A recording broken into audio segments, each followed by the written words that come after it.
पहलवानी से अपना करियर शुरू करने वाले मास्टर जी आखिर कैसे नेताजी बन जाते हैं। नेताजी की पूरी कहानी इस एपिसोड में हम आपको सुनाएंगे, जिसमें नेताजी का अध्यापक होने से पहलवान होने तक और नेताजी बनने तक का सफ़र संक्षिप्त रूप में आपके सामने रखेंगे। नेताजी का जन्म इटावा जिले के सैफई गांव में सुघर सिंह यादव जी के एक साधारण किसान परिवार में हुआ था। मुलायम सिंह यादव अपने 5 भाई बहनों में रतन सिंह से छोटे व अभयराम से पाल व राजपाल से बड़े हैं।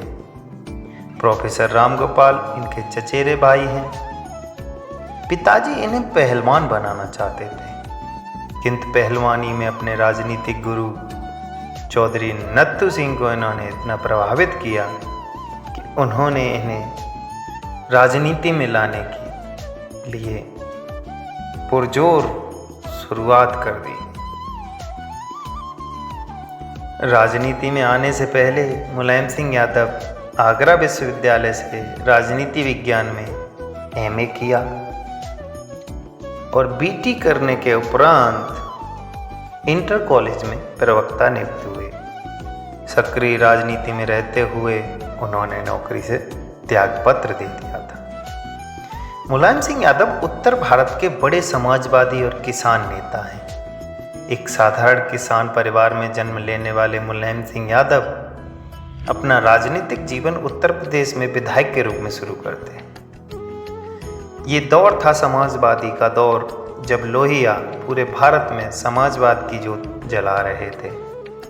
विपक्ष का एकमात्र नेता, जो कि राम मनोहर लोहिया के नाम से पूरे भारत में जाना जाता था, उनके समाजवाद से प्रभावित होकर मुलायम सिंह यादव ने राजनीति में आने के लिए समाजवादी रैलियों और समाजवादी सभाओं में पुरजोर तरीके से अपना सहयोग और समर्थन दिया। सक्रिय राजनीति में पहलवान और मास्टर होने के नाते उनका एक बड़ा योगदान रहा। चौधरी नत्थू सिंह उन्हें पहलवानी से राजनीति में लाए और 1967 में पहली बार अपनी जगह पर जसवंत नगर विधानसभा से उन्हें टिकट दिलाई। नेताजी चुनाव जीत जाते हैं। चुनाव जीतने की अपनी एक बड़ी कहानी है। नेताजी के पास चुनाव प्रचार के लिए केवल साइकिल थी। साइकिल से इतना बड़ा चुनाव कर पाना बहुत मुश्किल था। नेताजी के सहयोगी रहे दर्शन सिंह उस समय इनके लिए पुरजोर समर्थन कर रहे थे। किसी तरह से इन्होंने एक एम्बेसडर कार ली, जिससे कि चुनाव आसान हो सके। एम्बेसडर कार ली तो गई, लेकिन चुनाव में कार चलने के लिए डीजल या पेट्रोल की ज़रूरत तो पड़ेगी, ईंधन कहाँ से आएगा। इस पर बड़ा मंथन होता था। गांव के घर में उसी दिन बैठक हुई और गांव के लोग भी जिसमें शामिल हुए। उसमें कहा गया कि गाड़ी है लेकिन ईंधन नहीं है, चुनाव जीतना है तो हमें ईंधन की ज़रूरत होगी।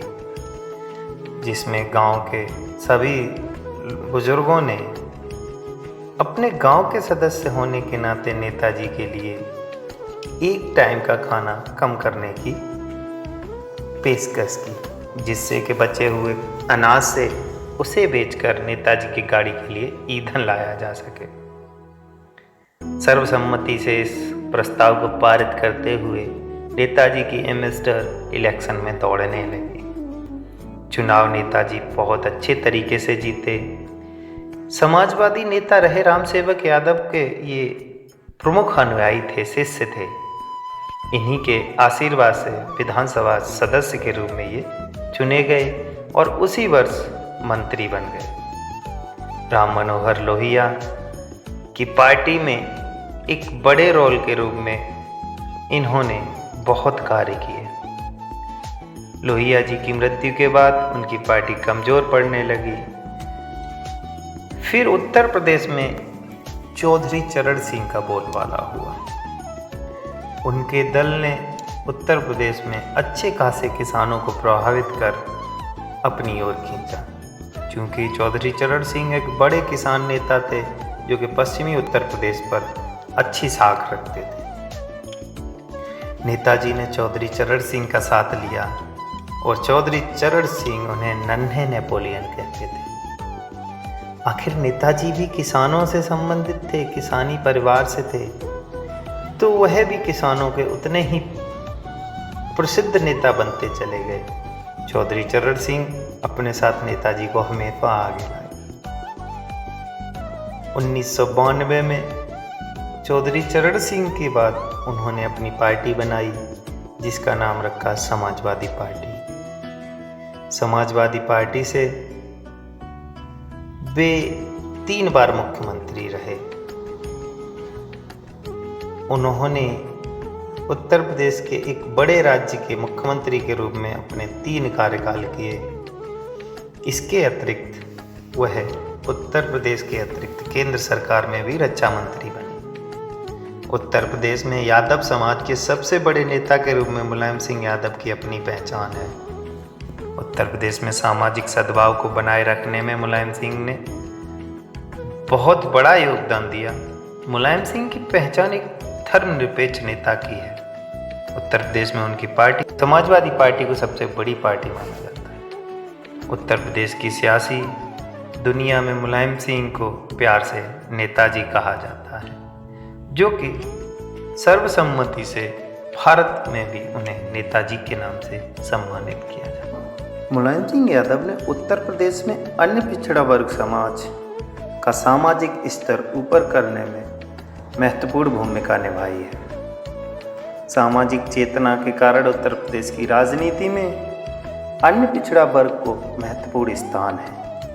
उत्तर प्रदेश की राजनीति आज भी अन्य पिछड़ा वर्ग के केंद्रित राजनीति के रूप में अग्रसर है।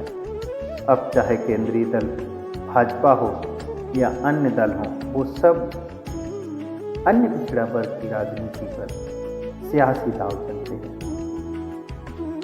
उत्तर प्रदेश की सियासी दुनिया में मुलायम सिंह यादव ने सामाजिक सद्भाव के साथ साथ एक धर्मनिरपेक्ष नेता के रूप में अपनी पहचान स्थापित की है।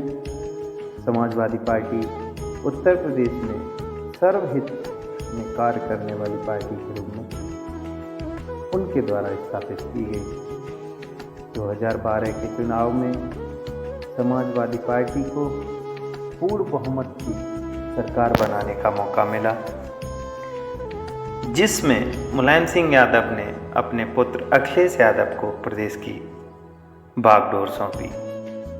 अखिलेश यादव की राजनीति की सफर में नेताजी का भी अहम योगदान है। उसके साथ ही अखिलेश यादव स्वतः भी कुछ कार्यों के साथ आगे बढ़े हैं। नेताजी ने सक्रिय राजनीति में समाजवाद को सर्वोपरि रखा।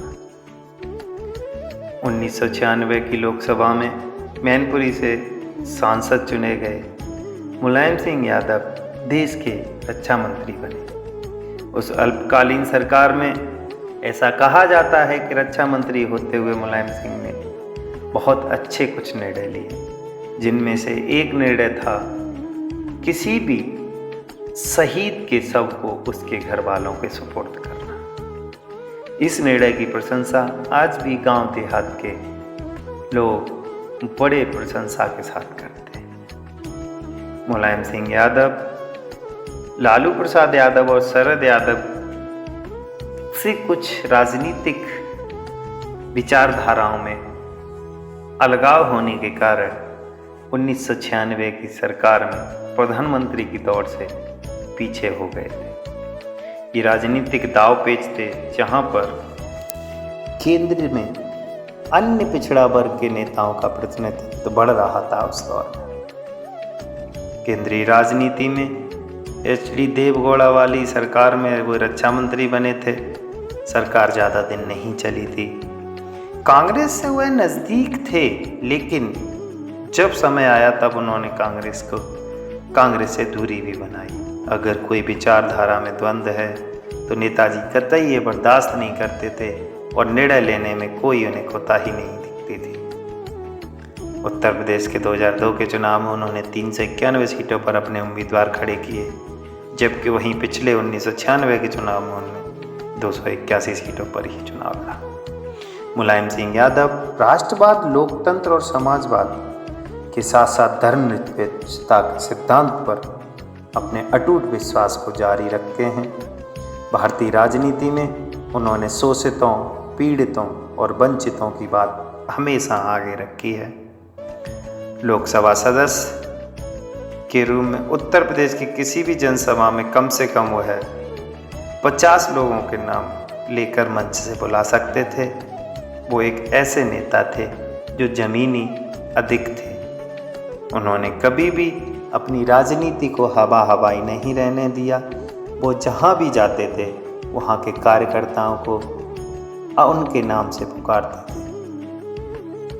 राजनीति में इतनी बड़ी पार्टी खड़ी कर देना किसी सामान्य परिवार, किसान परिवार के बेटे के लिए बहुत ही मुश्किल कार्य है। हमेशा भारतीय मीडिया उनको भाजपा के नज़दीक होने के लिए, आरोप लगाने के लिए आतुर रहा है, लेकिन नेताजी ने ऐसा कोई मौका नहीं दिया कि उन्हें भाजपा के करीबी घोषित किया जा सके। ये अलग बात है कि राजनीतिक हलकों में अटल बिहारी वाजपेयी से उनके व्यक्तिगत रिश्ते बहुत ही मजबूत माने जाते हैं। वर्ष 2003 में उन्होंने भाजपा के अप्रत्यक्ष सहयोग से ही प्रदेश में सरकार बनाई थी। अब 2012 में उनका आकलन सच भी साबित हुआ। उत्तर प्रदेश में समाजवादी पार्टी को अब तक की सबसे बड़ी जीत मिली थी।